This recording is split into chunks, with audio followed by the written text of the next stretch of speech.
Back in 2009, WWE announced that it would have a brand new show. This show would be named after an old show, WWE Superstars. This concept would be different, however. This would feature huge matches that you could only see on WWE Superstars. You'd get superstars from Raw, SmackDown, and ECW.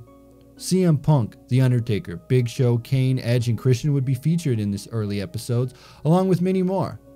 But this show would slowly become a show for mid to lower card talent. In theory, a show with WWE crossover matches could be great if WWE didn't want to focus on it. It would never work. This is the big problem with WWE. They have their main shows, Raw and SmackDown, and they have their show for the up-and-coming talent, NXT.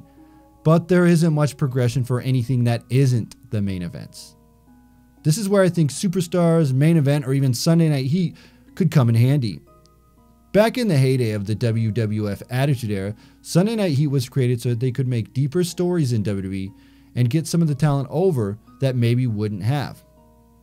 If you look back at some of those Heat episodes, you had great guys like Val Venus and D'Lo Brown getting over while still featuring main stars like Stone Cold Steve Austin. This format would work perfectly in today's WWE.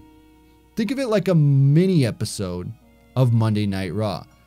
You could build on the stars that are great like The New Day, Jinder Mahal, Jason Jordan, Elias, and even 205 Live, while having main event talent that they want to get over, such as Roman Reigns, AJ Styles, Braun Strowman, John Cena, and even having appearances from Brock Lesnar. A proper third show could be very beneficial for the main roster when it comes to WWE, and I'm not talking about a one-time miniseries like the Mixed Match Challenge. Imagine this. Show opens. A video package of Last Raw, Kane and Brock brawling. Kane opens the show calling out Brock Lesnar, and Braun Strowman's music hits. He immediately runs down to the ring and brawls with Kane. Angle comes out and says, "Tonight, we're going to have Braun Strowman versus Kane in that very ring." Now on to the next match. We open the show with a cruiserweight match for 205 Live. This is where you can progress the story of Nia Jax and Enzo. It doesn't matter who wins, but you're going to continue telling that story with Nia Jax and Enzo, and that's the way you do it. Next, we get a promo package for Royal Rumble by the numbers. It's a perfect time to put over the Royal Rumble. It's coming up. Let's put it over. Match number 2. We're going to go to the SmackDown side. We're going to continue the US title tournament. This match will happen. It'll put over a US title. Someone will progress on, and then they will lead up to the finale of the US title tournament, which we'll figure out who's going to be the champion at the end of the tournament. But then one of the semi matches will take place on this show.